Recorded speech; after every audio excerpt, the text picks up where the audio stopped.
Radhe Radhe, Dandava Pranam. Welcome to Shri Shri Radha Vinobihari Mandir, Gopinath Bhavan, Shri Vrindavan Dham. Srila Gurudev ki jai, Srila Prabhupada ki jai, Rupan Guru Varga ki jai, Patit Pavan Shri Nityananda Prabhu ki jai, Prem Purushottam Shachinandan Gaura Hari ki jai, Radha Vinobihari Ju ki jai, Radha Ramana Ju ki jai, Giriraj Maharaj ki jai, Harinam Sankirtana ki jai, Hare Krishna Mahamantra ki jai, Gaura Bhakta Vrinda ki jai, Shri Gaur Premanande Hari Hari Bol. So as we do every day, we will begin with Mangalacharan, the auspicious invocation, calling on the mercy, the grace, and the presence of all of our Gurus, going from our Gurudev through the Parampara, the succession of Gurus, back to the original Guru, who is Krishna himself. Starting on page 1 of this book, Shri Gauriya Giti Guccha, Vandeham Shri Guru Shri Yuta Padakamanam.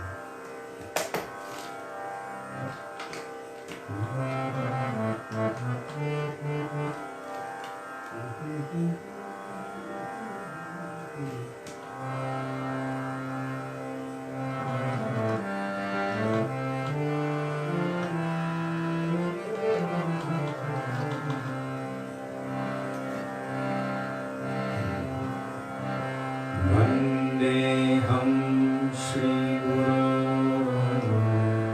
Shri Yuta Padakamanam Shri Guru Vaisnavanscha Shri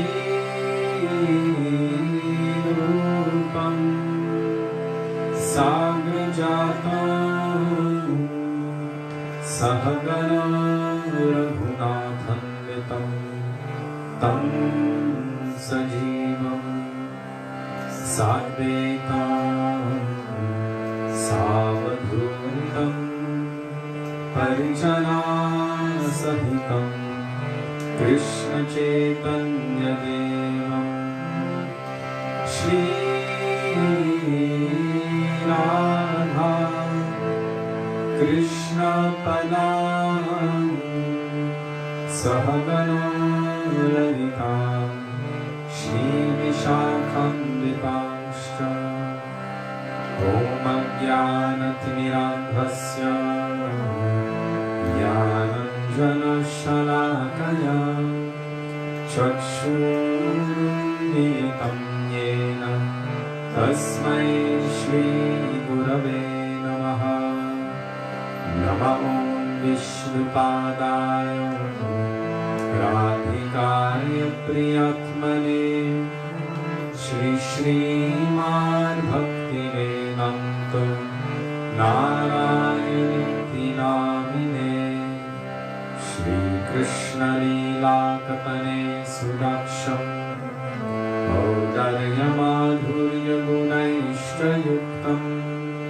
Varam Varenyam Purusham Mahantam Narayanam Tam Shirasha Namami Vidamninam Bhakta Shiromanincha Shri Krishna Pada Jigataika Hriddi Chaitanya Lilamrita Sarasaram Narayanam Tam Satatam Prapadye Namo Vishnupadaya Krishna Presthaya Bhutale Srimate Bhaktivedanta Swami Nityanamine Namaste Saraswati Deve Gauravani Pracharine Nirvishesha Shunyavadi Paschatya Deshatarine Namo Vishnupadaya Gaurapreshthaya Bhutale Shri Srimad Bhakti Pragyana Keshavaitti Namine Adhimartyacharitraya स्वश्रितानाञ्चपालिने जीवदुःखे सदरताय Shreenam प्रेमदायिने नमो विष्णुपादाय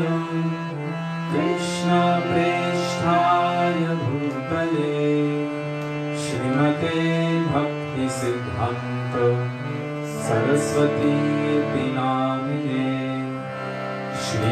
श्रीवर्षभानवी देवी दयिताय कृपाभये कृष्ण संबंध विज्ञान दैवे प्रभवे नमः माधुर्योज्ज्वल प्रेमाध्य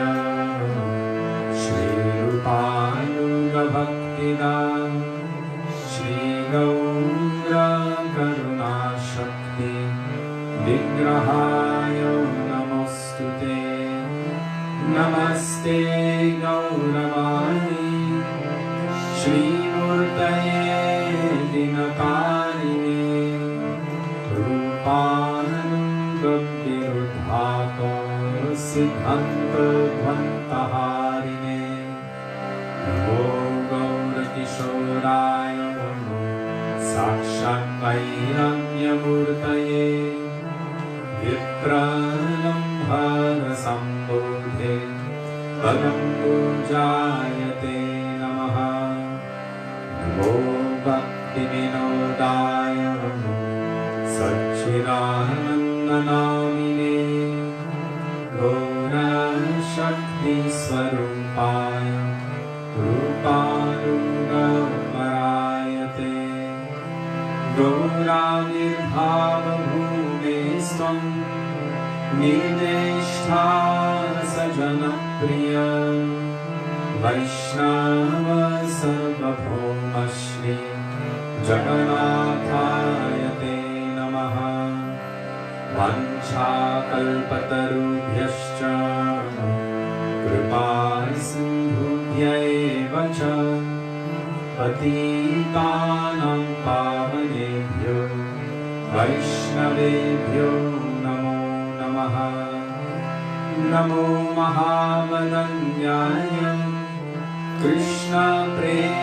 कृष्णप्रेमप्रदायते कृष्णाय कृष्णचैतन्य नाम्ने गौरद्विषे नमः हे कृष्ण करुणा सिन्धो दीनबन्धो जगत्पते गोपेश गोपिकान्त राधाकान्त नमोस्तुते तप्तकाञ्चन गौराङ्गी राधे वृन्दावनेश्वरी वृषभानुसुते देवी प्रणमामि हरिप्रिये जयतां सुरतो पङ्गो मम मन्दमतिर्गति मत्सर्वस्वत्पदम्बोजो राधामदनमोहनो दिव्यवृन्दारण्यकल्पद्रुमनो श्रीमद्रत्नागारसिंहासनस्थो श्री श्री राधा श्रीलगोविन्ददेव प्रेष्ठानिधिः सेव्यमानुस्मरामि श्रीमन्द्रसरसारम्भी वं शिवततस्थितः हर्षन्वेणुस्वनर्गोपी गोपीनाथ श्रीस्तु नः वृन्दाय तुलसीदेव्यै प्रियायै केशवस्य च कृष्ण भक्तिप्रदे देवी सत्यवत्यै नमो नमः पंचतत्त्वात्मकं कृष्णं भक्तरूपस्वरूपकं भक्तावतारं भक्ताख्यं नमामि भक्तशक्तिकम् जय Shri Krishna Chaitanya Prabhu Nityananda Shri Advaita Gadadhar Srivasati Gaura Bhakta Vrinda Cheto Darpana Marjanam Bhava Mahadamam Nirvapanam Shreya Kaindava Chandrika Vitaranam Vidyavadhu Jivanam Anandam Budivardhanam Pratipadam Purnamrita Shvadanam Sarvatma Sapadam Param Vijayate Shri Krishna Sankirtanam Hare Rama Hare Rama Hare Rama Eva Kevalam Halo Naskeva Naskeva Naskeva Gatiranyata Hare Krishna Krishna Krishna Hare Hare Hare Rama Rama Rama Hare Hare.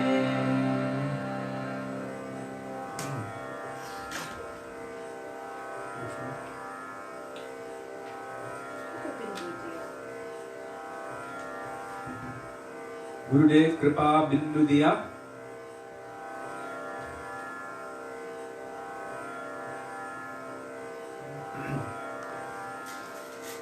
What page is it?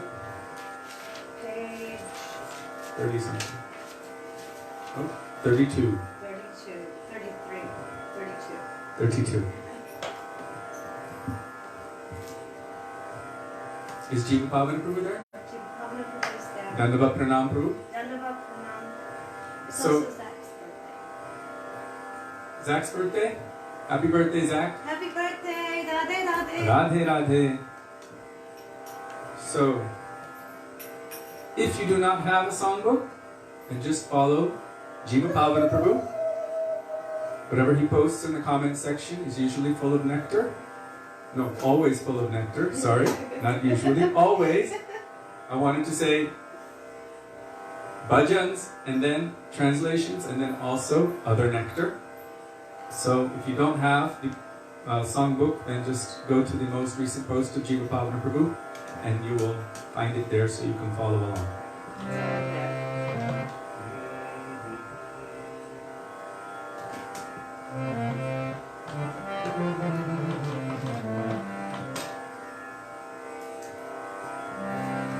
Gurudev Kripa Bindu Diya Guru Edasi Tribhave Khayoti No Gurudev Kripa Bindu Diya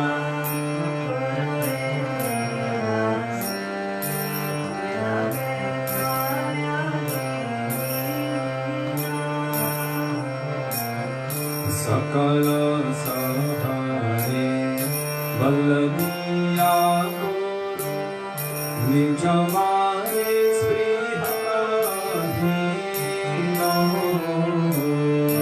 Sakala Sahare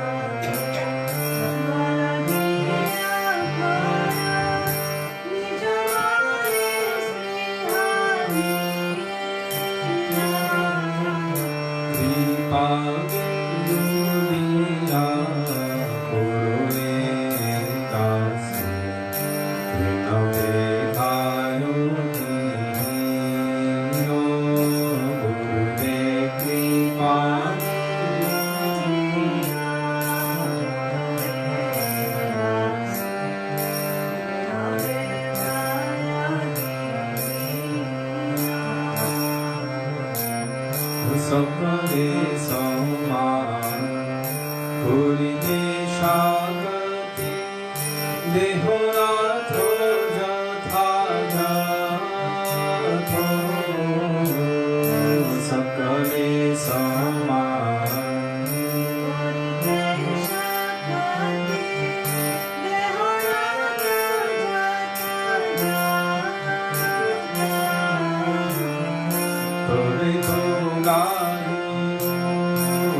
Hari Hari, Kavi Mor Have Henodina, page 41.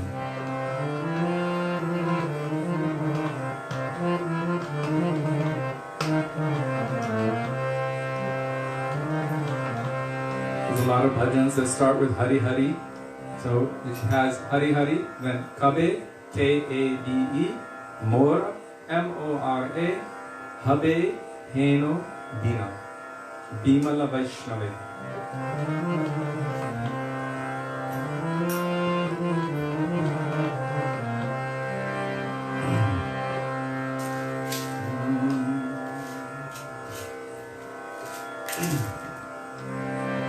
Hari Hari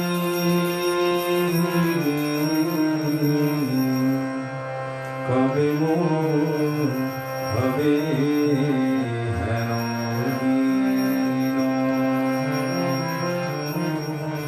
Hari Hari Kabe Mora Habe Heno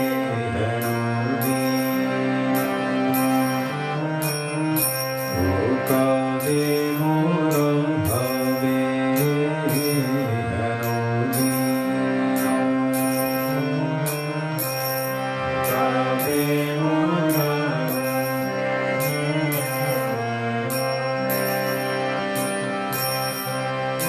Imana Vaishnave Rati Upajive Vasana Hoile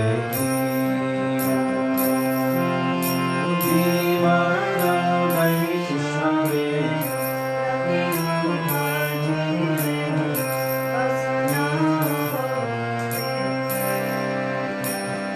Hari Hari Kabe Mora Habe Heno Dino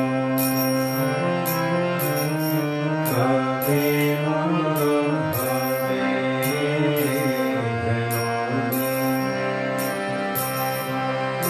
Antare Mahire Samyo Mohan Amani Manalo Antare Mahire Samyo Mohan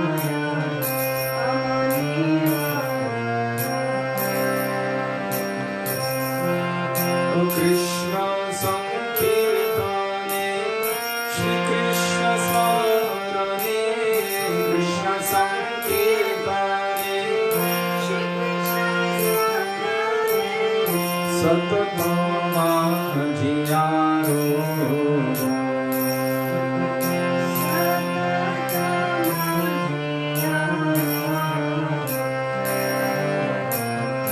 Vedhero Kriya Obhyase Kuribo Jivano Japano Lai Vedhero Kriya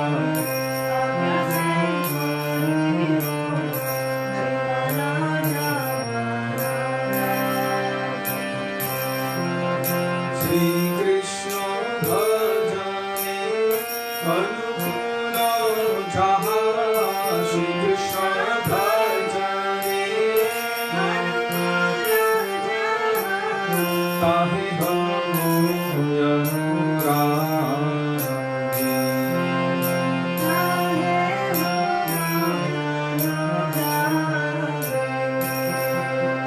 Bhajane Jaha Rati Guru Taha Vritha Bhave Teyadi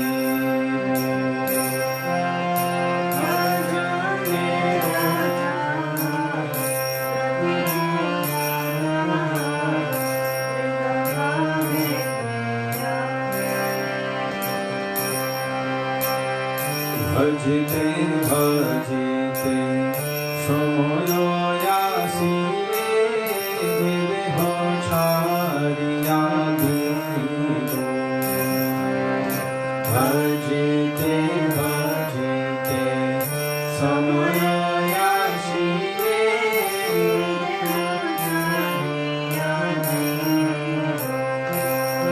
O Bhakti Vinoro Eyasha Kuri Oshiyago Dumane Bhakti Vinoro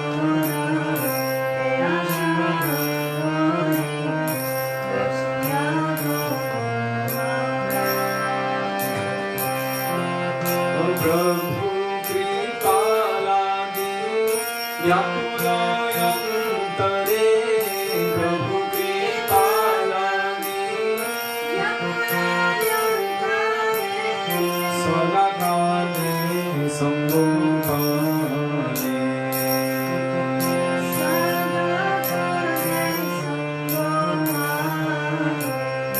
Hari Hari कवे मोर भवे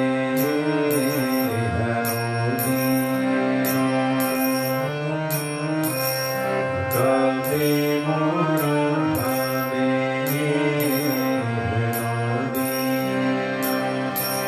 जय वैष्णव ठाकुर जय वैष्णव ठाकुर वैष्णव ठाकुर जय वैष्णव Thakur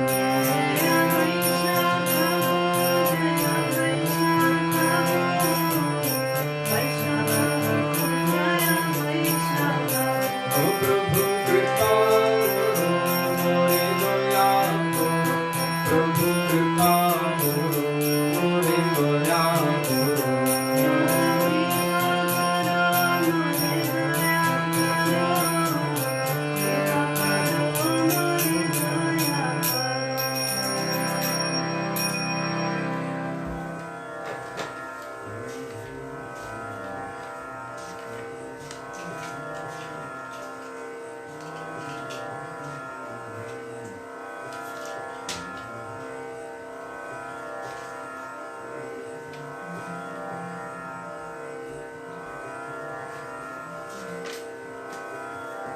Page 58, Nitai Pada Kamala, Prati Chandra Shushitala.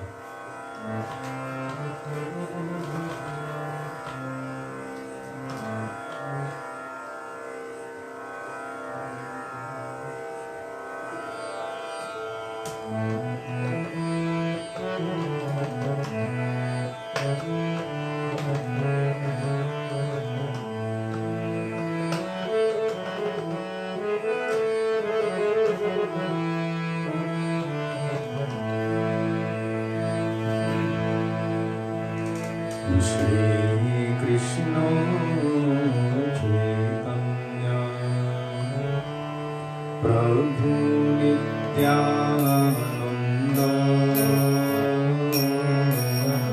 Shri Krishna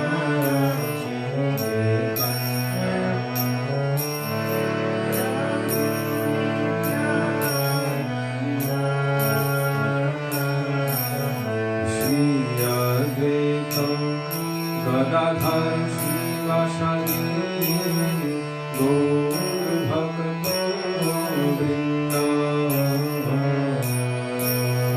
Shri Advaita Gadadhar Srivasadi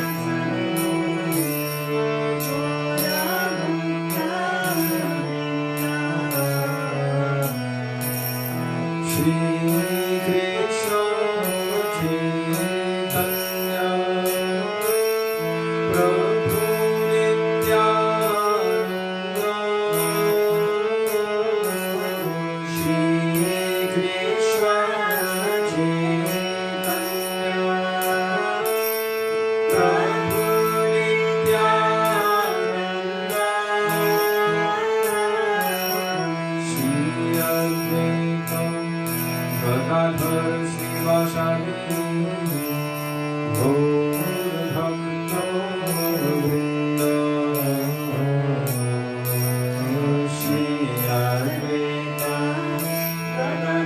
Srivasadi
Sake Kalaya Gauramudaram.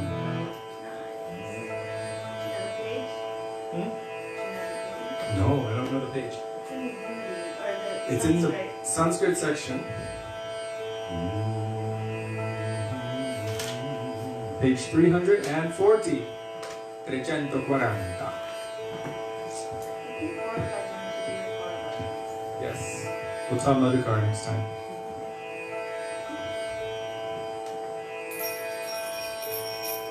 One of the most powerful gifts I feel that our Gurudev gave us was to give us everything in terms of their tattvas. So he gave us Krishna tattva and Radha tattva, Jeev tattva, Guru tattva, Maya tattva, Bhakti tattva, Gaur tattva, in such a way that you'll be able to recognize them when you hear them, and then you'll be able to distinguish and discriminate between what is siddhantic or tattvically in line and what is not. So it's not all a jumble. So in one sense, it's nice to have the cooked meal, and in another sense, it's also nice to know what's going into it. So he's kind of given us the breakdown of the ingredients and an understanding of how to apply them so that there's no rasabas. And for so many other reasons as well. But I found that that was quite, for me, quite powerful. Because when I was little, believe it or not, Yeah, it wasn't random. when I was little, my teachers in Gurukul had me learning so many different verses in a linear order. Now some of our acharyas, some of our Goswamis and acharyas, like Srila Bhaktisiddhanta Saraswati Prabhupada and Srila Govinda Maharaj and others, when they were like 5 years old, they memorized the whole Bhagavatam and Bhagavad Gita and like that. But for most of us conditioned souls, we don't have that same capacity that they have, beside the fact that they already are self-aware and God-aware, self-realized and God-realized personalities. So, learning everything from the beginning to the end was quite difficult. They tried. So I learned a lot of verses, but I did not learn essential verses for preaching. I was also learning Vishnu Sahasranam and other things like that, which is great, but that's not even within our Rupanuga practices.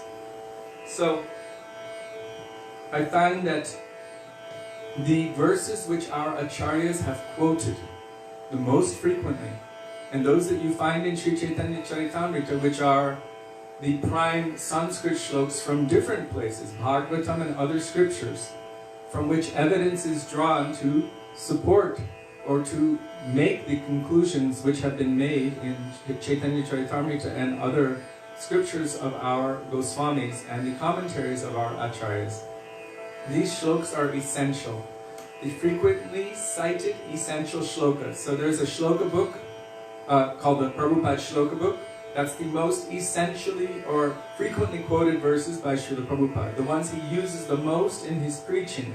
And then we see the ones from Srila Bhaktisiddhanta Saraswati Prabhupada. This is known as Gaudiya Kantahara. And then you have the ones from our Gurudev. This is Sri Shlokamritam, or there's a condensed version, Sri Shlokamritam Bindu. And those ones are the most essential. And even among those, there's a chapter called Frequently Cited Essential Shlokas. So that one is like the most frequent, the most condensed, the most essential. And then there's the ones which are the verses representing each tattva, as I was speaking before. Each tattva is each different section of the truth. Guru tattva, Krishna tattva, Gaura tattva, Radha tattva, Bhakti tattva, Maya tattva, Jiva tattva, etc.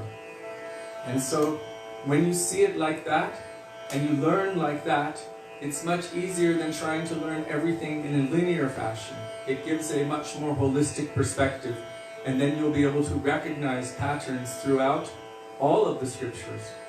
When Srila Prabhupada is speaking about pure bhakti, then you recognize, bhakti tattva. And you can see his English translations of all of these shlokas flowing through.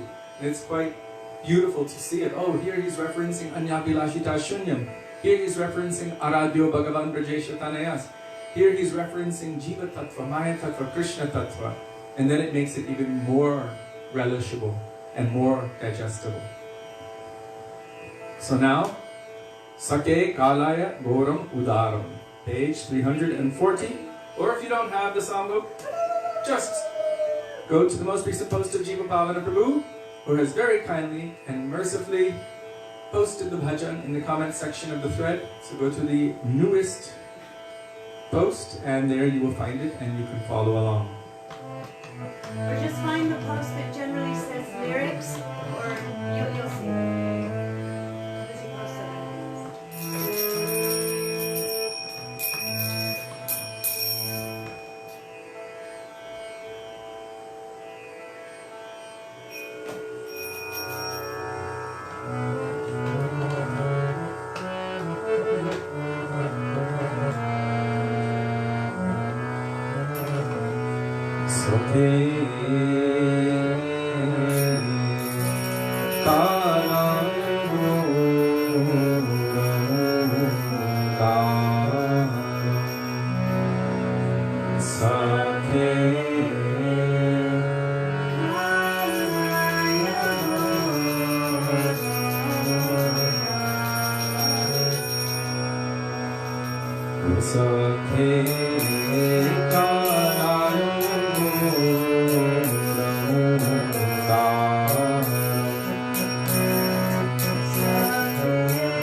Harinamatuva Aneka Swarupa.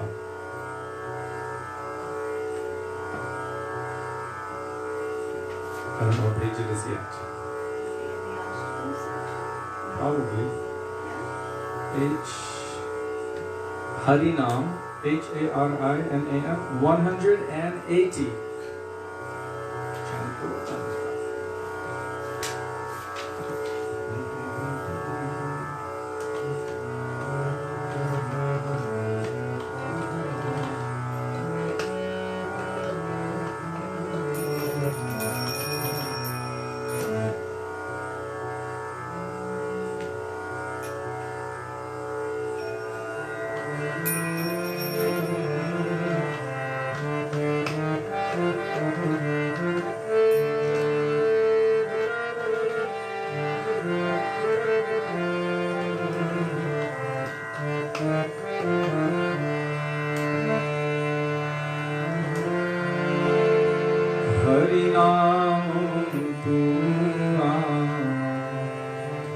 अनेक स्वरूपा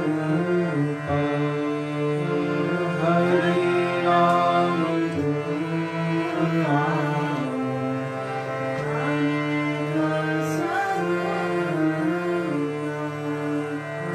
हरि नाम धुआ अनेक स्वरूपा हरि नाम धुआ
Did we ever get that Vande Shri Rishabhanu Sitabhata? Pada? I mean, like, can it be posted? It's on one of the posts, and one day we should take it and copy it and just post it. I'm just wondering if it can be.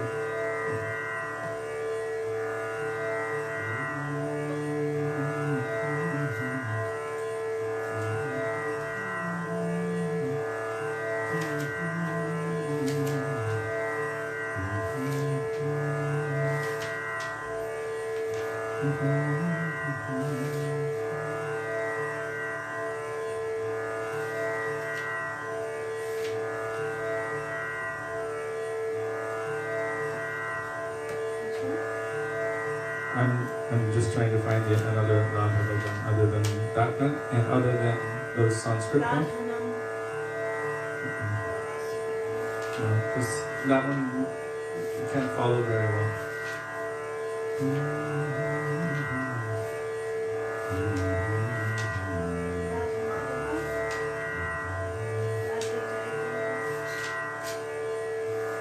I'm going into the bhajans of Bhaktivedanta Thakur and Narottam Das Thakur under Sri Radha.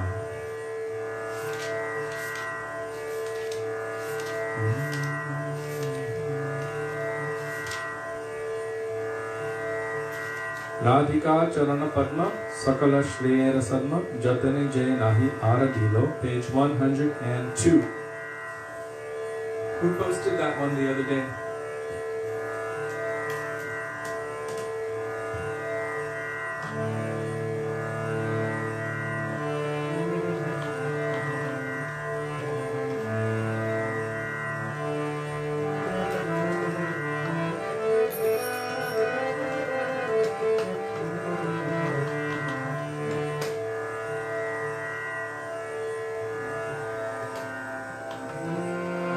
Radhika Charana Padma Sakala Shreyera Sadma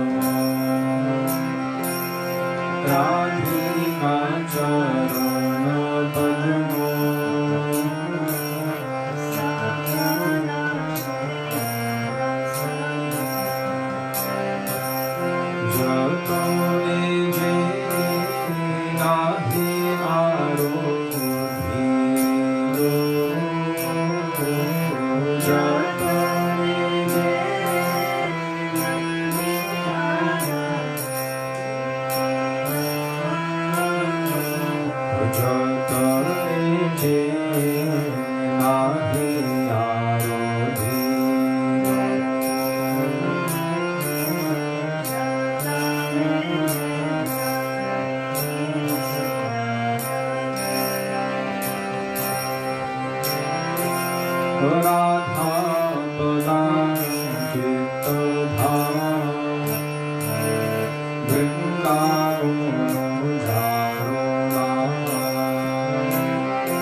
Would you like to lead Hare Krishna?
Hare Krishna Mahamantra ki jai, Gaur Bhaktivinoda ki jai, Nitai Gaur Premanande.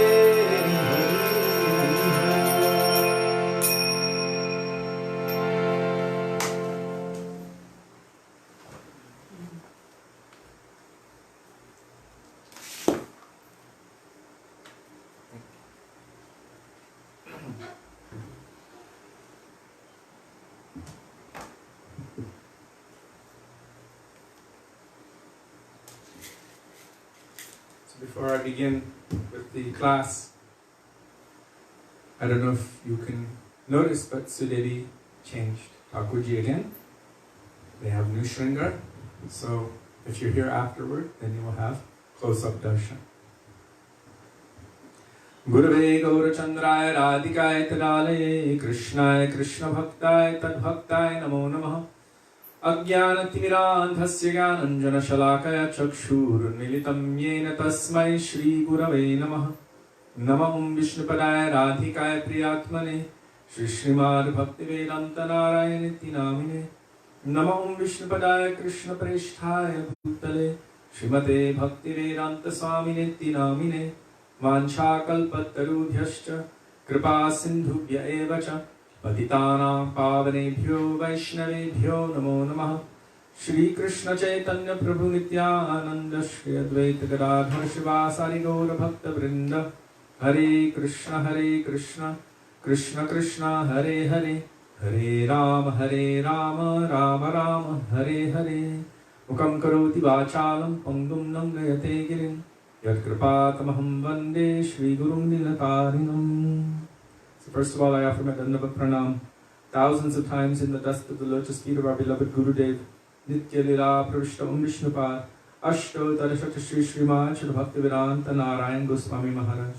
And the same thousands of Dandavat Pranam in the dust of the lotus feet of Nitya Lila Pravishta Vishnupad, Astottara Shri Srimad Srila Bhaktivedanta Swami Srila Prabhupada, and to all of our Rupanuga Gauriya Guru Varga, and to all Vaishnavas past, present and future, including all of you who are present with us today, I offer my Dandavat Pranam.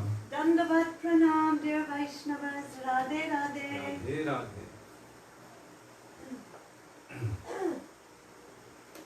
Can I play this up this way? Sure. Right there?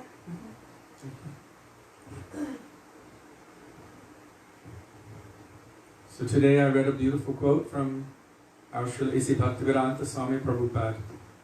And he was speaking about the beautiful process which we have been given, this process of bhakti.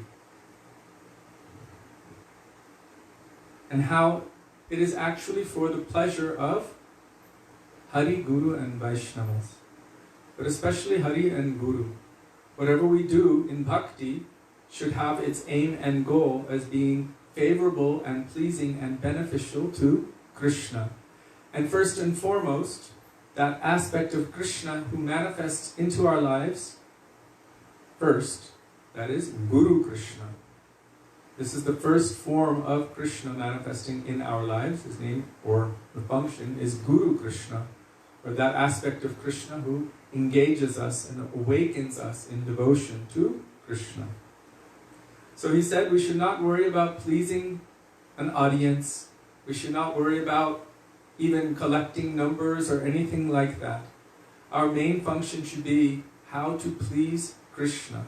And I remember reading from Srila Prabhupada that the proof, really the only object of engaging others in coming to Kirtan or doing anything, is to increase within anyone a mood of devotion to Krishna. So this is the proof of Kirtan, that a mood of devotion should manifest within the heart, and the mood of devotion not only to Guru and Vaishnavas, but also to Krishna. And more than even pleasing all Vaishnavas, because our Gurudev said that's impossible. If you try to please everyone, he said you will fail guaranteed. If they are all Uttam Bhagavats, then yes, maybe. But because Kanishtas also have some selfish, self-serving tendencies remaining within them, then there will be some competition mood, because they're not pure of heart. So as you're pleasing one or two, then another 10 may be displeased. So Srila Gurudev said, don't try to please everyone. You will fail, guaranteed. You should focus on what is pleasing to Gurudev, what is pleasing to my Guru Varga, and what is pleasing to Krishna. Then Krishna will be pleased, and everyone will be pleased. This is what Srila Prabhupada said. So I was meditating on this subject today. One devotee asked if I could do some research for something, and that one came up as I was researching, and I thought it was so beautiful that I shared it today. So I just wanted to give that as a meditation before we begin, that all of our activities in bhakti, including reading, including hearing, including chanting, worshipping of Thakurji, honoring Mahaprasad, cleaning, or everything else, chanting our japa, doing nagar sankirtan, sankirtan in the streets.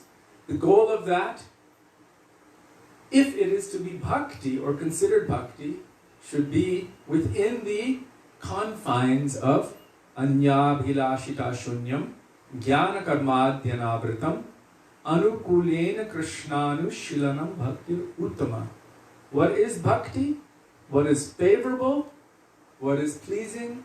What is beneficial for the object of our love and affection, Krishna, and also Sri Guru, and automatically Vaishnavas will be pleased. Gurudev said, even if some appear to be displeased at the time being, if our intention and focus is to please Guru and Krishna, then automatically all will be pleased. So it is favorable to Krishna for his benefit, for his pleasure, for his happiness, and it is exclusively, ultimately, for him and his purpose. If we keep that as our foundation in all of the activities that we're doing, then it can be considered bhakti. So this is something very important to consider. What am I doing with my time? What am I doing with my energy? Would I do that with my Gurudev sitting next to me? Would I present it or engage his time in such and such activities? What would be pleasing to my Gurudev? What would be pleasing to Krishna? These questions should always be asked inside and in the back of our mind, and then we can have hope of moving forward on the path of bhakti. Not just pleasing, but also beneficial. We've already discussed the difference between pleasing and beneficial.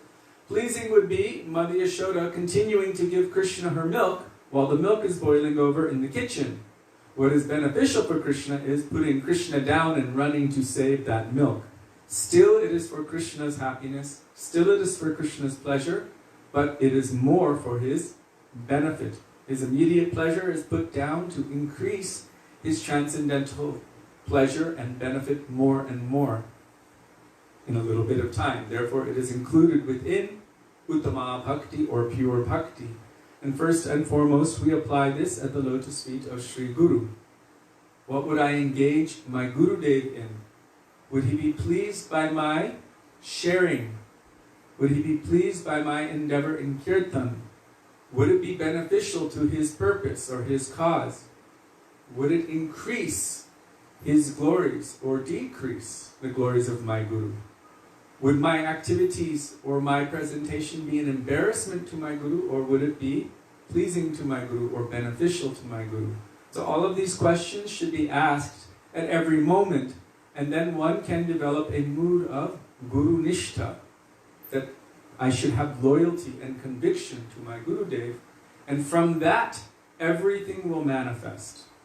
From that. Without that, without Guru Nishtha, there will be no backbone, no possibility to really move forward on the path of bhakti. So firm conviction in the teachings, in the conceptions, in the moods of Gurudev, with a mood also of mamata. What is favorable, what is beneficial, what is helpful for my Gurudev and his mission. If one has this kind of conviction in their activities and in their practices, then from that, devotion, bhakti can manifest. And so there's a very fine line. Sometimes it's very difficult to discriminate, because one can be doing the external activities of bhakti, but it might not be bhakti at all. It can be completely selfish sense enjoyment in the name of bhakti. That I'm doing this, oh yeah, let's do this activity. let's do this spiritual activity even. But it can actually be selfish and self-centered. So the activities of bhakti which are prescribed by Guru Sadhu and Shastra must be there, but within that there must be intention. And that intention really is the essence. Some people say, well, I don't need the practice because the intention is there. For an Uttam Bhagavat, yes, this may be fine. But for any Kanishta or Pre-Kanishta, and I'm only using those terms because I'm looking at myself, Kanishta or Pre-Kanishta, we can all check our own pulses and detect to what extent, according to Shastra, we have progressed on the path of devotion. Then we should be very careful not to reject what our Guru Varga have so carefully delineated for our benefit. All of the teachings, all of the instructions, everything that they've given us is to help us, to focus us, to progress properly and clearly and cleanly on the path of bhakti. So I just wanted to share that. Thank you for sharing Jiva Pavana, watering the root of the tree. In Srimad Bhagavatam it is told, Yatataror Mulani Shechanena Triptyanti Tatskanda Bhujopashaka Pranopaharach Chaitandriyanam Tataiva Sarvahanam Achutejya. So this basic principle, if you water the root of the tree, automatically the entire tree, the leaves and branches and everything is nourished. When we were little, they always used to say, if you try to water each individual leaf, the tree itself won't be nourished and eventually everything will dry up and die. That means our inclination in bhakti. So we shouldn't try to water each individual leaf, but if we give water to the root, which is Krishna, and in our case, first and foremost, Guru Krishna, then automatically everything is nourished. And in the same way, Prano Paharash Chaitandriyanam Tataiva Sarvahanam Achutejya. So if one gives food in their mouth and it goes into their stomach and digests, then automatically the entire body is nourished. In the same way, if you give your love and affection, your service and everything at the lotus feet of Krishna and Guru Krishna, then from there automatically everything is nourished. If Krishna is pleased, then everyone and everything is pleased. Thank you also for sharing that. Often the road to hell is paved with good intention. So how do we know which good intention we should have? Sometimes, if we're just following the path of our mind and intelligence, the good intention can lead down a very dark road to hell. Like I told you ages before, once when I was much, much younger, before coming to Gurudev, a friend of mine said, love is never wrong.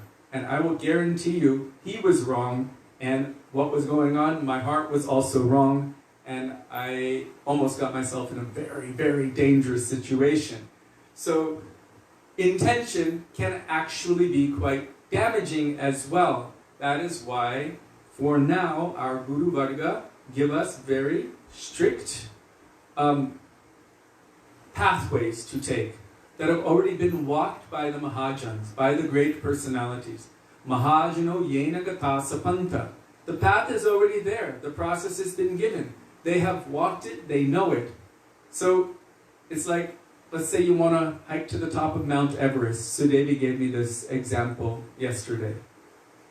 So, instead of consulting with anyone who's already done it, you decide to go up barefoot with no supplies, no ropes, no anything.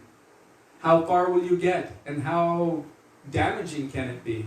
So those who have walked that path, then we can consult with them. Oh, you need good boots, you need ropes, you need food, you need water, you might need oxygen, you need coats, you need so many things. You might even need someone to guide you, because there are some places that are quite treacherous. The path has been walked before. We have done it. We have discovered the good paths if you want to go. Don't go that way, don't go that way, don't go that way, don't go that way. Here's your path. This is the clearest, most easy path. If you try any other way, you might get derailed, you might get yourself killed, you might have to go back. So many problems may arise, so here's the good and clean path. That good and clean path for us is the path that has been given by our Goswamis, by our Rupanuga Guru Varga. The clearest, cleanest path to our ultimate goal of loving service to Radha and Krishna. So we're so fortunate to come into that path. Okay, so I enjoy gardening and cooking in the hope of pleasing Guru and Krishna, so does that count as bhakti? It depends on your intention.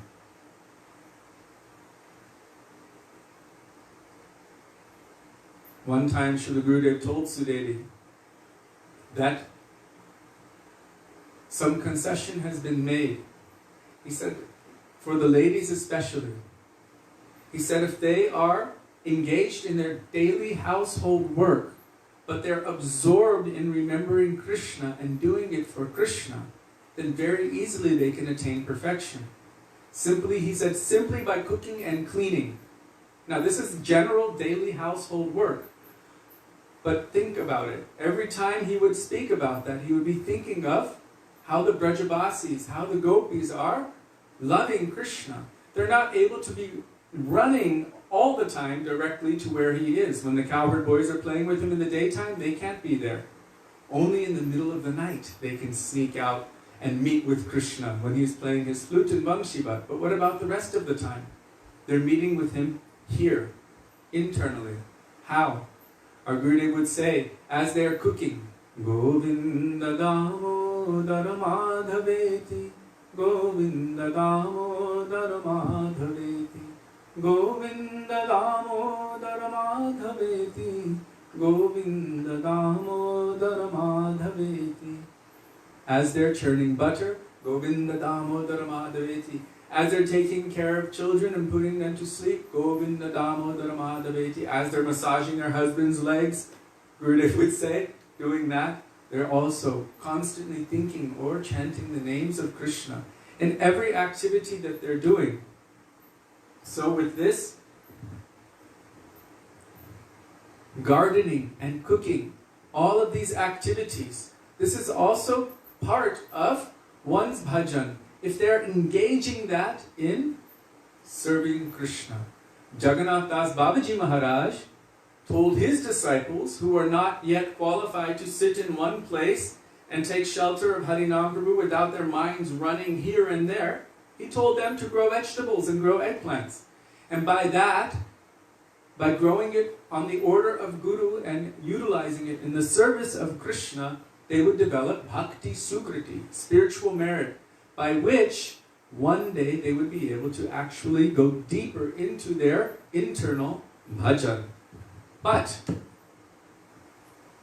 so many, maybe they cannot do that deep, intense internal search. So simply by doing those activities with Krishna in the center, always focusing and doing it with that intention, we should not create or concoct things. Sometimes it can be dangerous, creating or concocting things. I read today that someone said, by serving the cows, you are doing pure devotional service to Krishna. This is not necessarily true. There's nowhere that I have read in any of our Gaudiya Vaishnava Granthas, scriptures, that just by serving the cows one will attain a Rupanuga Bhakti or will attain maid servanthood of Srimati Radhika. Nowhere. It's not that it's not part of our practice. Cows are dear to Krishna. We should honor cows as father and mother, and they also contain within them the essence of all demigods, so service to the cows is good, but service to the cows is not necessarily Shuddha Bhakti. And so we should be careful about overlapping or overextending the definitions. This is called Niyama Agraha or Niyama Agraha. In Rupa Goswami's Upadeshamrita he says, Atyahara Prayashascha Prajalpo Niyamagraha. So Niyamagraha is broken down into two separate things. Niyama Agraha, there's A, and then there's A, Niyama Agraha. So one means under adherence to the rules and regulations of scriptures, and the other one means over adherence to the rules and regulations of scriptures. But we can also under-adhere or over-adhere or under-extend and overextend definitions. And this is also considered unfavorable. We should be careful to be under proper guidance so that we can actually do those activities and develop those proper moods which will bring us to our goal. Otherwise, it cannot be considered sadhana. Sadhana, according to Shastra, is kriti sadhya bhavet sadhya bhava sa sadhana vida. It is those activities which have a focus or a particular goal, bhava bhakti. So all of our activities, if the goal is bhava bhakti, can be considered sadhana, otherwise not necessarily. So what is my intention? What is my goal? If the intention is to serve and please Krishna, we know that Krishna takes, right? Bhaja bhakata vatsala Shri Gora Hari Shobi Goshta Vihari Nanda Yashomati Chitahari Belaholo Damadara Aisa Ekana Bhoga Mandire Boshe Korho Bhajana. We have a beautiful bhajan for when Krishna takes prasad. He takes, I'm going to use the word prasad. Krishna takes prasad. Why? Because who's cooking? Srimati Radhika is cooking. And Krishna, when he's taking that, considers it to be her mercy. That he gets to take all of her love and affection, which is coming in the form of her cooking. And when we go to the kitchen, our mood should be that we're assisting our Gurudev, Guru Saki, and assisting Srimati Radhika in serving Krishna. We've always heard that it is Radharani's kitchen. We've always heard this. We understand that in some kind of principle, that this is Radharani's kitchen. Why is it her kitchen? Because she cooks for Krishna. Every day she comes from Yavat, via Terkadamba, to Nandagaon. So from there, going to Nandagaon, she puts on a special sari for cooking, and then she has 100 pots with so much fire, and she's cooking everything expertly. If you read that bhajan, Bhaja Bhakata Vatsala Shri Gora Hari, in there it gives a beautiful description of the whole process of how her moods of love and affection are transmitted through that food to Krishna, through her cooking. And then Krishna's relishing that, and then he's sending his prasad back. Shri Krishna Prasada Radha Bhunje Hoye Prito. Now she's experiencing so much happiness and love and affection from Krishna, taking his prasad. So what she has made for him, she offers to him her love and affection in the form of that, and then he sends something back, which is his reciprocation of that. So really it's very beautiful, and depending on our intention and our mood, so many activities that we must do every day, even for general survival, they can be included within pure bhakti if we are doing it under guidance with the correct intention. So I really appreciate your question.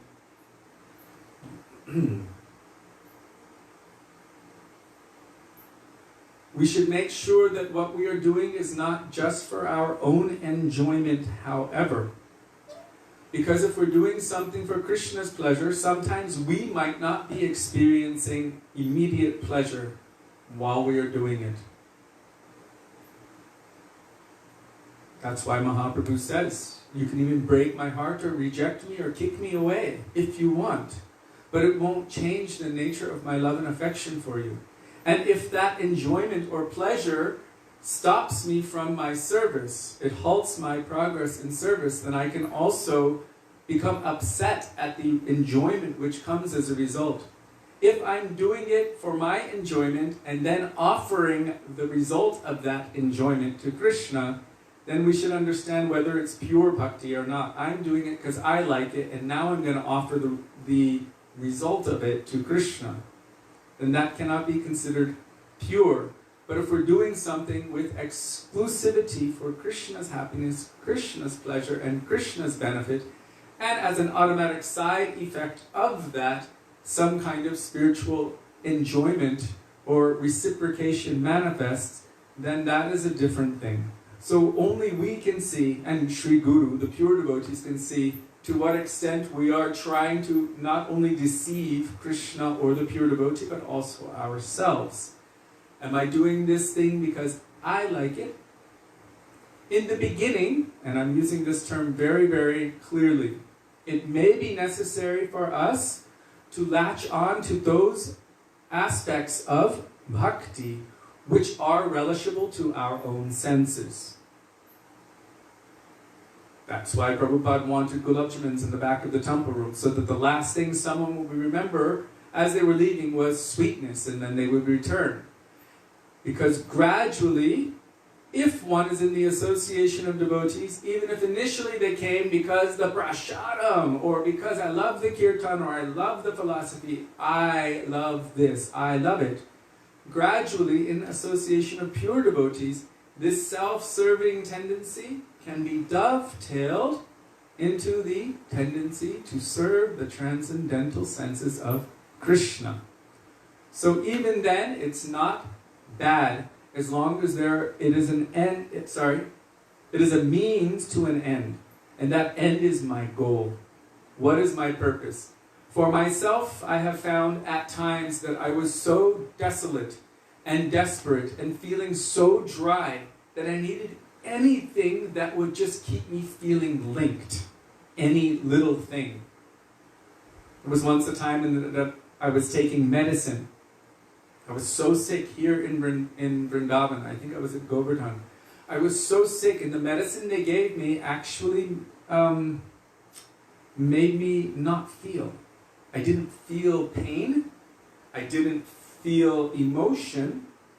I didn't feel devotion. And I thought, wow, I must have attained a very elevated state, like merging or something. And my intelligence still worked enough to let me know that bhakti should be with a heart full of emotion and feeling. There should be some sentiment in the heart and an intention. The fact that I'm so dry, that means there's something wrong. And so I was like, what can I do to awaken some feeling, something? So I would go for the sweets, something that I thought I liked. I would go to the candlelight bhajans on Govardhan every night. Something that would try to awaken some mood in my heart.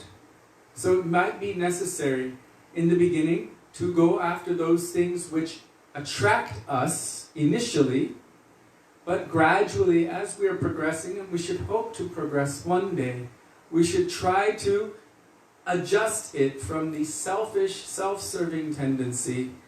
That intention should change in the association of pure Vaishnavas to the Krishna Seva Vasanam, the tendency to serve and please Krishna.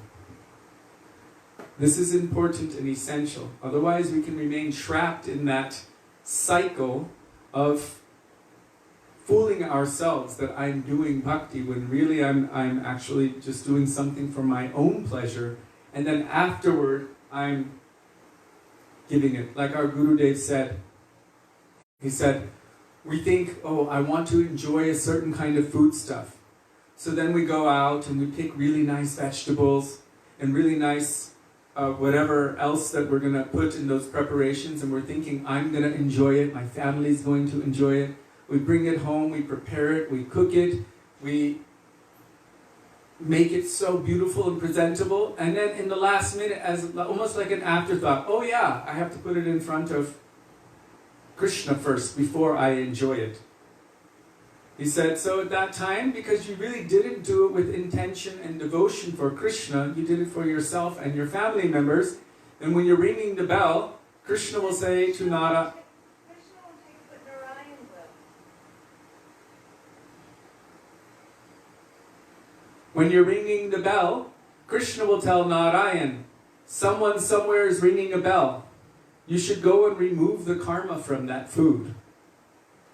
But because you're not offering it with love and devotion for Krishna, but really your internal intention is with love and affection for your friends and family and yourself, Gurudev said Krishna doesn't want to take your remnants. Meaning, I've already offered it to myself and everyone else in my mind and heart, And then as an afterthought, oh, Krishna here, and then ding, ding, ding.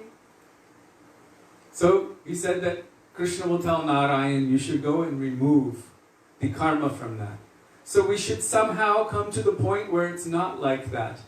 Where, due to the association of Vaishnavas, whose hearts are overflowing with spontaneous, natural, loving affection for Krishna, that our hearts will become like theirs. O Gurudev Koromore Atmasat. Take my Atma, take my heart, and make it like yours, so that my eyes, my heart is smeared with the salve of love and affection, by which Krishna himself will become desperate to come and take that. There's a very popular bhajan in India, Sabse Uchi Prema Sagai, where Krishna goes to the house of Vidura, and there Vidura's wife, Vidurani, is so overwhelmed with loving affection for Krishna, tears are pouring from her eyes, that she loses all composure, and she's trying to feed Krishna a banana, but instead she's peeling it and feeding Krishna the peel without realizing what she's doing. But because her heart is overflowing with love and affection for him, he's experiencing this with the most transcendental pleasure. How wonderful and how beautiful and tasty is this? Because it's not the substance itself, it's the bhav, the mood in the heart. That's why Krishna says in Bhagavad Gita, Patram pushpam phalam toyam.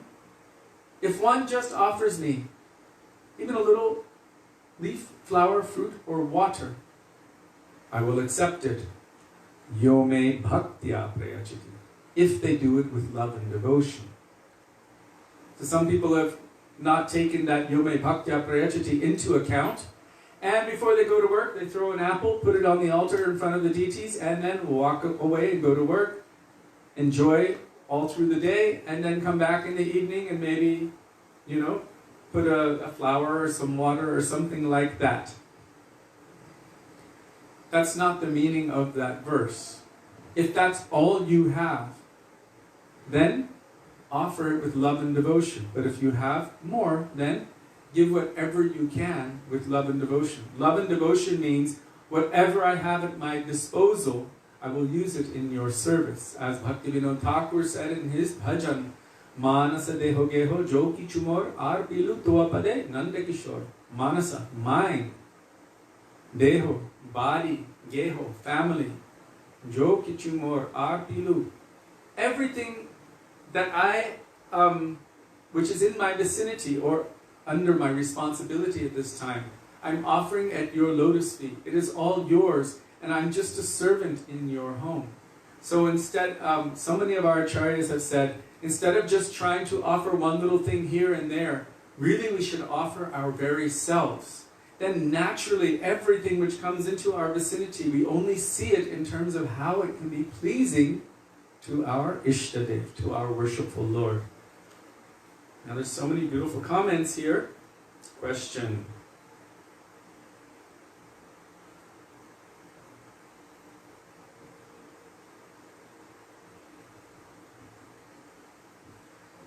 Haridas Prabhu was known as a very shrewd businessman and very generous in donations to Gurudev, sannyasis and devotees. How to keep the Lakshmi intention clean.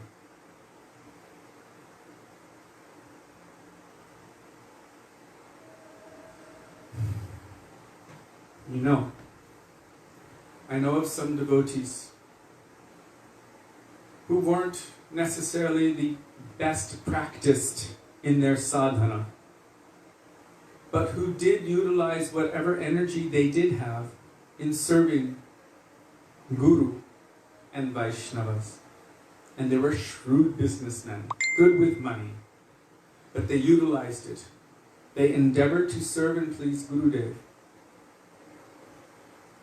People who were famous, people who were rich. Generally, most people judge them. Oh, you're rich, you're famous, you must be a complete debauched person, or you must have so many things at your fingertips, so much material enjoyment. Kanaka kamani and pratishta coming. It means wealth and sense gratification and name and fame and position and everything. And it's very easy to judge those who are famous and rich. That's why they call it the lifestyles of the rich and famous. And then everyone likes to judge them and criticize them. Really, it's out of jealousy most of the time. Everyone's got this little inkling. Oh, why do they have all the money? I want some too. So,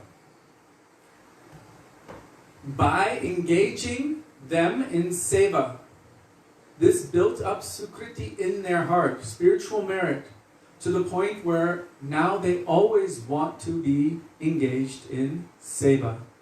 They always want to be speaking about, thinking about, engaging their minds in and others' minds in thinking about Guru, Vaishnavas, Gauranga, and Radha and Krishna, and chanting. And whoever they meet, wherever they go, they try to tell people about Krishna. And work is there, yes, but they just can't wait for work to become finished so that they can get to their priority, which is bhakti. So if someone even might be a shrewd businessman and giving donations and this and that, and maybe even absorbed in the material energy, still through that medium, Sri Guru and Krishna can adjust their hearts. What is the example? Srila Bhaktivedanta Maharaj would tell this, and I think quite frequently. Once upon a time, Krishna and the cowherd boys, they were playing in the forest, and the cowherd boys said, oh, we are so hungry. Hunger asura has attacked our stomachs. We're so hungry. Krishna, what should we do? We want something to eat. And Krishna said, oh, you should go and ask the Brahmins, the Yajnik Brahmins. They're always doing yagyas and chanting mantras.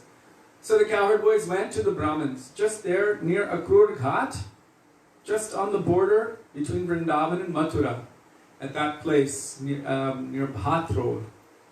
So the cowherd boys went there, and they were asking the Yajnik Brahmins, please, we're so hungry, will you give us something to eat?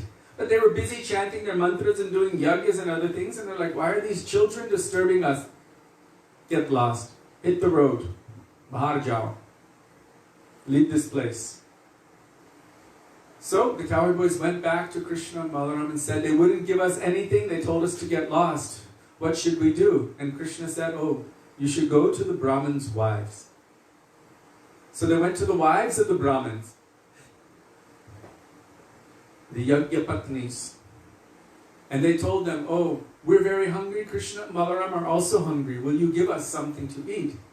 Immediately these Yagyapatnis, the Brahmins' wives, felt so much excitement and enthusiasm. Now is our opportunity to serve Krishna. Yes, of course. So immediately they began collecting so many substances to be able to serve Krishna. They went first to their husbands, we're going to go and serve Krishna. And their husband said, absolutely not, we forbid you to go. Well, we're going to go anyway. And then their husbands told them, if you leave, you're not welcome back here. We will reject you forever. So if you go, good riddance, bye. They said, anyhow, we're going to go and serve Krishna. So this is napatishcha sasyan. Even the order of their husbands, still, they went to serve Krishna. So they brought all of their preparations to serve Krishna. They fully satisfied Krishna and Balaram and all of the cowherd boys, and they were feeling themselves completely satiated inside. Because they served Krishna automatically, their hearts were completely satisfied. At that point, they were having darshan of Krishna. And Krishna said, okay, it's all done now, you can go home. And they said, no, our husbands told us that if we left, that we can never go back home. They would reject us forever, so we have nowhere to go. Krishna said, it will be okay, you should go home. So they followed the instruction of Krishna and they went home. And at that time, their husbands began weeping and crying. You are the most fortunate persons in the universe. What is the use of all of our chanting of mantras and yagyas and everything? The whole point is to be able to serve Krishna. All of our process is useless, but you receive that benefit. And they were actually like glorifying their wives and crying and praying to them. Please be merciful to me. You have received the opportunity to see and serve Krishna. So Srila Bhaktivedanta Maharaj asked the question, how is it possible? Only a couple of hours had passed by. First they were like, if you go, we will reject you forever. We forbid you to go. And now they're weeping, crying, and glorifying their wives and their wives' service to Krishna. How did this happen? He said because, first of all, what inspired those wives of the Brahmins to give up everything to serve Krishna? He said it must be that they had overheard the glories of Krishna from the mouths of the gopis, that it inspired within their heart a desire to see and serve Krishna, Krishna Seva Vasanam. How powerful is Harikatha from a real Tattvadarshi, that person who has experienced that truth. It inspired within them to give up everything and serve Krishna. So this was what inspired them. And then, what changed their husbands' hearts? Because they used their husbands' energy, all of those substances which their husbands had collected through the process of their hard work, that money or energy at that time, everything was barter and trade. So they received all of these foodstuffs. That was the payment for the Brahmins. And that was utilized in the service of Krishna. And as a result of that, their husbands' hearts were changed. So ladies, our Gurudev said, if you pinch a little bit and you use it in the service of Guru and Krishna, it's okay. If it's used in the service of Krishna, it will be beneficial for everyone. This goes right back to that yata turur mula nishechanena. So, if one is giving donations generously, and they're a very shrewd business person, then even if they themselves are not necessarily clean initially, some kind of sukriti can be manifest in the heart. Spiritual merit, even unknowing sukriti can be manifest in the heart. This is called agyata sukriti. One might not even realize what they have done, but unintentionally they have assisted or served or helped Hari, Guru or Vaisnava somehow. And this begins a process of purification. So we cannot estimate the mercy of Bhakti Devi. How she flows and what she does. She is completely independent. We cannot say that this person deserves and that person doesn't deserve. We don't know. How she flows, she flows. And according to her nature, she places herself in the hands of the capable Madhyam Bhagavata Vaisnava. And he disseminates this bhakti, the awakening of love and affection. So, yes, if someone is giving donations, even if their consciousness is not pure, gradually it can become purified by the mercy of Guru and Vaishnavas and Krishna. So, we never know. That's why I made the point that it has to start somewhere. It has to start somewhere. From wherever we're at, then we have our own subjective evolution of consciousness, as Srila Bhaktivedanta Srila Maharaj would say. Subjective evolution of consciousness. Where I'm at is not necessarily where Sudevi's at or anyone else is at, and we should not expect that we're all at the same level or place in our journey. But we should all endeavor from wherever we're at to progress, to move forward, because bhakti is not stagnant. Bhakti or devotion is constantly moving and increasing and evolving. As I told yesterday, Srila Gurudev said about a real disciple, their mood should always be to better serve their Gurudev, always to increase the quality of their seva. And we see that in all the Brajavasis, especially Srimati Radhika, always endeavoring to increase the quality of her service to Krishna. So bhakti has this nature that it's not just satisfied being where it was 1 second ago. It's always deepening, it's always increasing, it's always evolving, it's always dynamic. And it's always endeavoring to better serve the object of our love and affection, which is ultimately Krishna.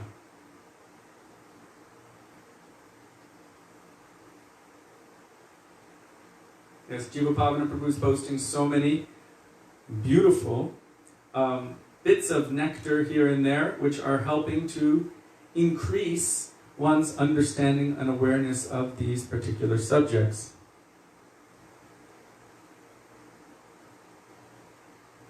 What donations as a householder have a better intention, especially for Gurudev's centennial?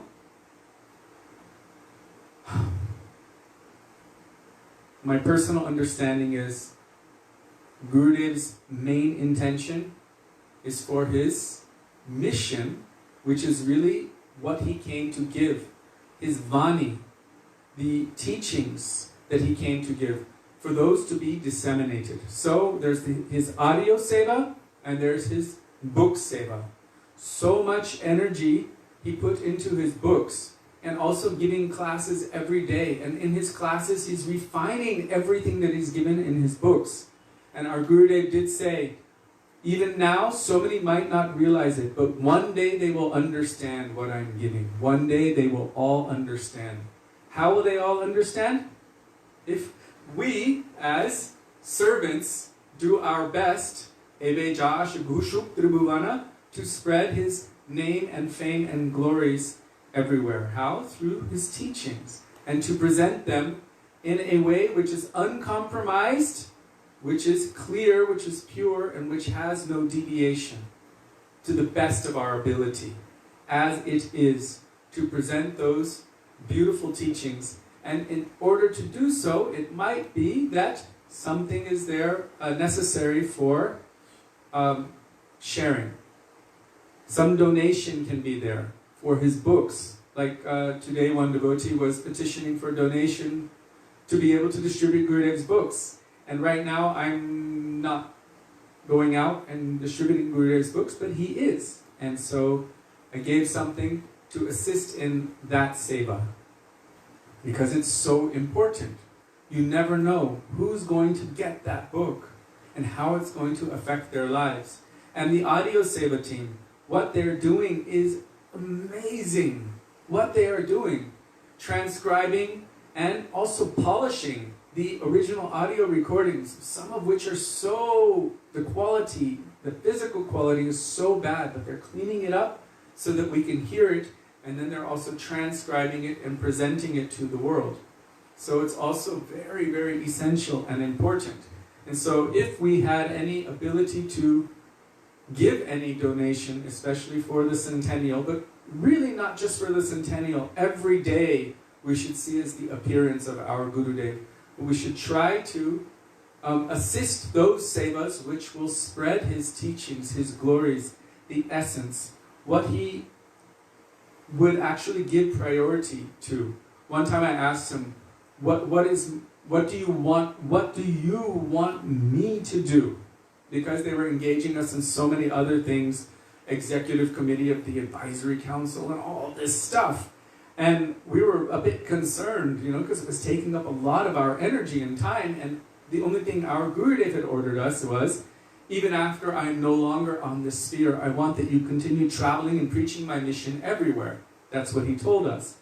And then when the group of people came around him, they presented that we volunteered for this position, and we made it clear that we did not volunteer, that we only want to do what is pleasing to him. And then he said, anyhow, the result of seva is more and more seva. And then afterward, I went to him personally, one-on-one. And I asked him, what do you want me to do? And he said, preaching is your number one priority. Now, that's an instruction for me. Preaching is your number one priority. He said, if there's any time afterward, you can use it for management. He said, but even if you do nothing, management will go on as it always has. So he was prioritizing what was important for me. And then that time when Ashram Maharaj, previous to Ashram Maharaj, his name was Govinda Bhakata Prabhu, when he came in to give Gurudeva a massage that time, Gurudev asked him, what are you doing here? He said, I came to massage you. And Gurudev said to him, there are so many more important services you can be doing. You can preach. And then he looked at me and Lalit, and he said, oh, they need this. You can preach. So he was even showing what was his preference and priority at that time. What was developing? Sukriti. Sukriti means the merits to be able to one day serve his manobhishta. And the other one was you have the qualification to preach. So in this case, we should try to think about, yes, what is the most pleasing? Does he want everyone giving him massage, or would he be more pleased by someone actually massaging his heart, by sharing his mission and message to everyone? So this is something that we can really meditate on and consider deeply within our hearts.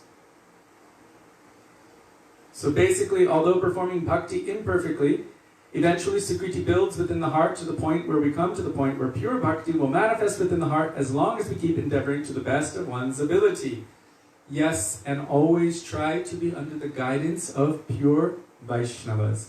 By their guidance and by their association, we will naturally become so attracted to the process of pure bhakti, what is actually pleasing to Krishna, that we will let go of all of those things which might be holding us back, the unfavorable things.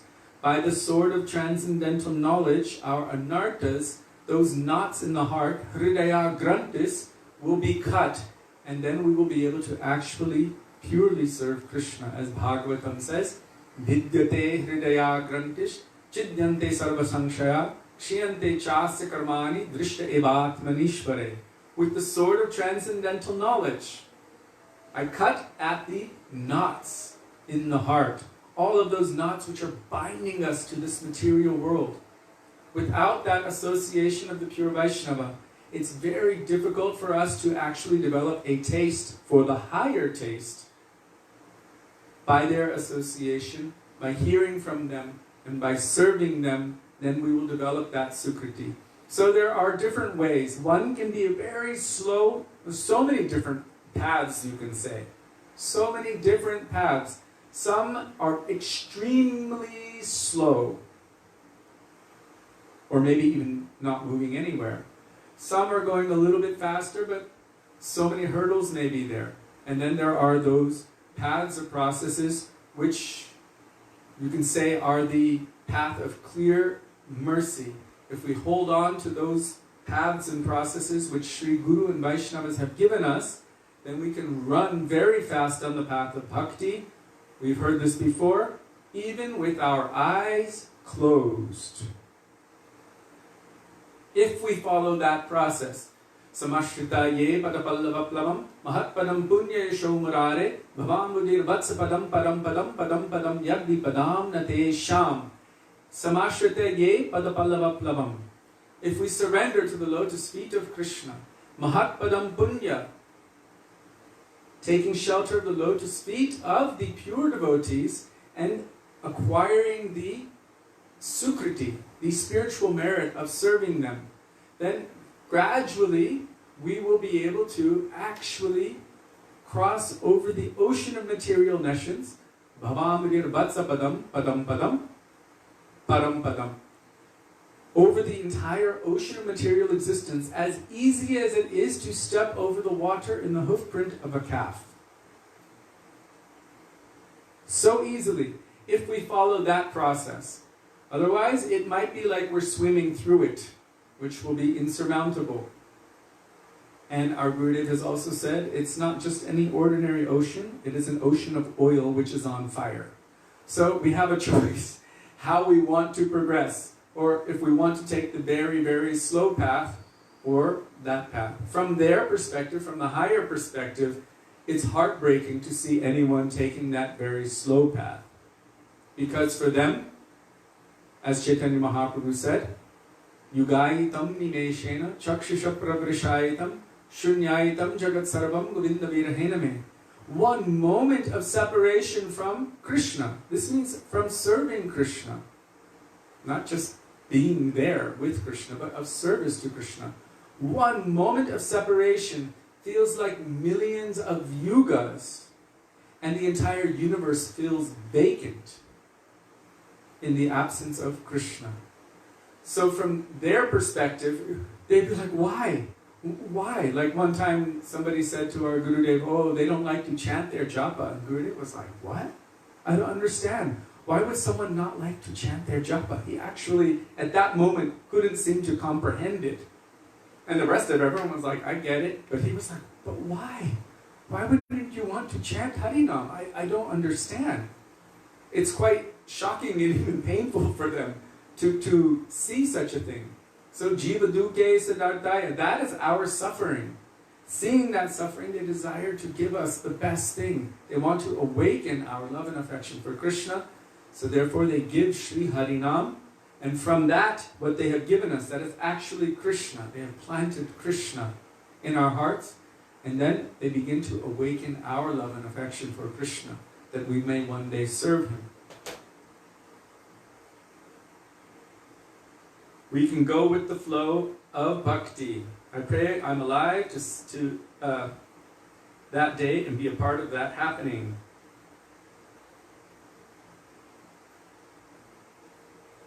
Okay.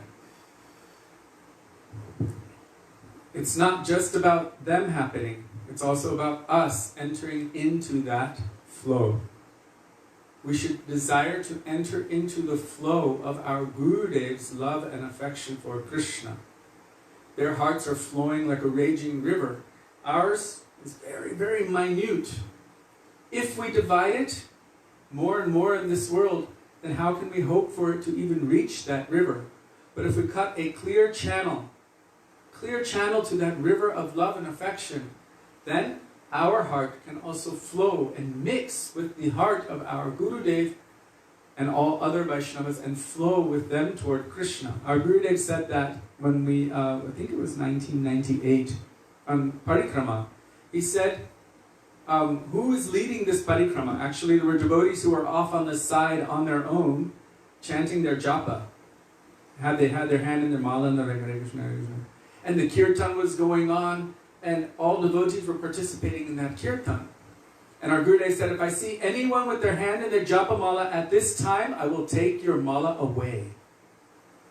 He said, do you think your own private, independent chanting is more powerful than the kirtan of Chaitanya Mahaprabhu? He said, who is leading this parikrama? Chaitanya Mahaprabhu, Nityananda Prabhu, Pancha Tattva is leading this parikrama.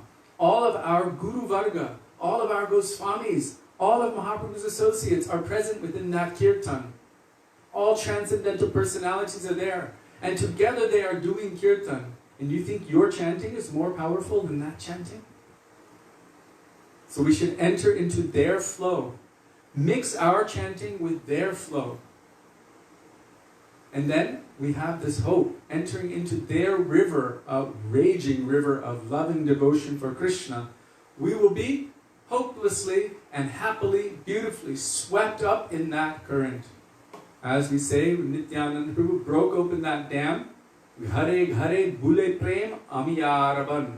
And that ocean of nectar coming from that broken dam flooded everywhere, from house to house, inundating everywhere, and sweeping up everyone, even those who didn't want it.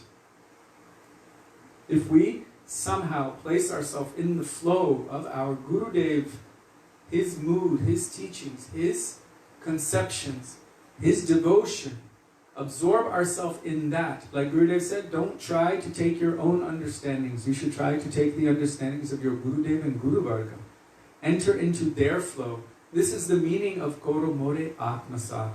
O Gurudev, take me and make me yours. And it doesn't mean that I'm a mindless robot, but it means this is the process for awakening who I really am. Right now I'm a mindless robot, being consumed and completely controlled by the three modes of material energy, like a marionette, just being pulled in every direction like a puppet. Believe this, believe that, accept this, accept that. Dry stool, wet stool, dry stool, wet stool. Gurudev is telling us, I remember him saying, you're enjoying in your pit of stool like a pig. Here I have a pool of nectar, a river of nectar. You should leave that and come and enter into this river of nectar. But you don't want to. You're happy enjoying your stool, the stool of this material world. So we have that opportunity and chance. And whatever sukriti we can acquire, we should endeavor to do so. It's not that anything is bad, but we should not fool ourselves either. We can know if we don't need to even tell anybody else. We can feel our own pulse and we will know. I've been a devotee for almost 50 years. I'm talking about myself. I call myself a devotee because that's what we call ourselves. What is a devotee? A devotee, someone who's actually devoted, really devoted. But it was okay, almost 50 years. And how much have I developed a real taste in Harinam, a real taste in Guru Seva, a real taste in serving Krishna? I might be too embarrassed to tell everyone else, but I know something. Oh, you're such a cheater, you're such a fake. Can't believe, you're sitting there in front of everyone pretending to be this and that and everything else, but you know who you are. You know what you are. Like that. We can look at ourselves and see, oh yes, oh you're desiring Kanaka Kamani Pratishta. Outside you're saying one thing, but inside, oh this is the place of my enjoyment. Srila Gurudeva Maharaj asked one devotee, whose body is that? I think his name was Puranjan. Oh Puranjan! Because in Srimad Bhagavatam there's a whole katha about Puranjan. What? What? Sudevi? What are you saying? I heard you say something. He asked, whose body is this? Is it Krishna's body or your body? And he said, it's Krishna's body. And he said, oh, outside you were saying Krishna's body, but inside you're saying, oh, it's my place of enjoyment. This is my body and my place of enjoyment. Speaking with the lips one thing, but inside thinking a different thing. So, oh, it's getting late. So we have a choice. We have an opportunity or a capacity to be able to detect something in ourselves. And Sri Guru can detect even more. Why? Because Guru is a manifestation of Paramatma. Chaitya Guru, Guru in the heart, steps outside in the form of Diksha and Shiksha Gurus. So, like our Gurudev once told one astrologer, he said, on your forehead I can see, or I think he said 1,000 lifetimes, just at a glance, like that. But really, Paramatma has witnessed everything we have ever done and thought since time without beginning. There's nothing unknown to him. Whatever he wants to know, he can know. So we can understand what might be in our closets, whatever skeletons are in our closets for this lifetime, maybe a little bit of a previous one. Sri Guru can see everything. Sri Guru can see past, everything in the past. Can understand what's going on in the present and can also predict the future. Therefore, seeing what's going to happen, like Srila Bhaktisiddhanta Saraswati Prabhupada said in his Upakyan Upadesh, there was an example of a child. He's flying a kite, but he's on the roof. In India, they have flat roofs. And so as he's flying the kite, he's going backwards and he's about to fall off. And the man down is looking up and he's saying, be careful, you're going to fall. And then the parents of this kid are like, who are you to talk to my kid like that? How dare you yell at my kid? So this is the nature of this world. Sri Guru comes here and is saying, be careful, you're going to fall, you're going to become hurt, you might get yourself killed. Be careful, become aware. And all of our mundane support are telling us, don't listen to that person there. Why are they doing that? Get out of here. Stop disturbing us. We're enjoying here. Can't you see? Bahar jao. You should leave this place. So we can see something ourselves. Sri Guru can see more than we can see. So it is imperative that we take shelter of Sri Guru, submit ourselves, and beg Guru to help us to open our eyes. Ajnana timirandhasya jnananjana shalakaya chakshurunmilitam yena tasmai Shri Gurave namaha. When, oh when will that day manifest? When my spiritual master will open my eyes with the torch of transcendental knowledge, or with the anjan, gyan anjan, the ointment of love and affection for Krishna. When will my spiritual master open my eyes? I offer my obeisances unto such a spiritual master. So now it is late. I didn't even realize it, and we didn't go into this book, but the subject we were speaking about is definitely very closely related and definitely the discussion about bhakti that our Gurudev would frequently discuss. So thank you very much for your questions and for your participation and for all of your help and encouragement in this remembrance of the path of bhakti. Srila Gurudev ki jai, Srila Prabhupada ki jai, Rupanuga Guru Varga ki jai, Gaura Bhaktivinoda ki jai, Gaura Premanande, Hari Hari Bol.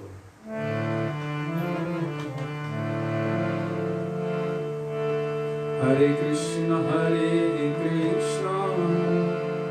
Krishna Krishna, Hare Hare, Hare Rama, Rama Rama, Hare Hare, Hare Krishna, Krishna Krishna, Hare Hare, Hare Rama, Rama Rama, Hare Hare, Hare Krishna, Krishna Krishna, Hare Hare, Hare Rama, Rama Rama, Hare Hare, Hare Krishna, Krishna Krishna, Hare Hare, Hare Rama, Rama Hare Hare, Hare Krishna, Krishna Krishna, Hare Hare, Hare Rama, Rama Rama, Hare Hare, Hare Krishna, Krishna Krishna, Hare Hare, Hare Rama, Rama Rama, Hare Hare, Hare Krishna, Krishna Krishna, Hare Hare, Hare Rama, Rama Hare Hare, Hare Krishna, Krishna Krishna, Hare Hare, Hare Rama, Rama Hare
Giriraj महाराज की जय, हरि नाम संकीर्तन की जय, हरे कृष्ण महामंत्र की जय, गौर भक्त वृंद की जय, निताई गौर प्रेमानंदे, हरि हरि बोल।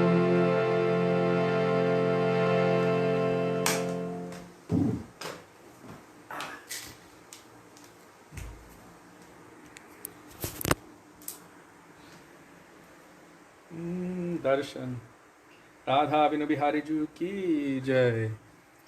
गोविंद दामोदर माधवेति, गोविंद दामोदर माधवेति, गोविंद दामोदर माधवेति, गोविंद दामोदर माधवेति।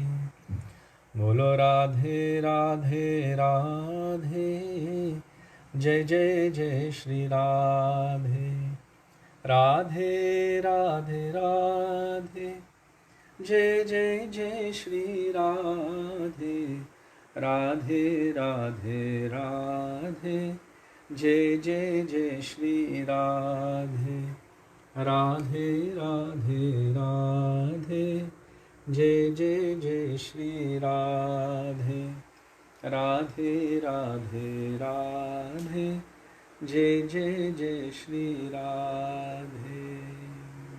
श्री वृंदावन बिहारी लाल की जय, जय जय श्री राधे, जय जय श्री राधे, जय जय श्री राधे श्याम।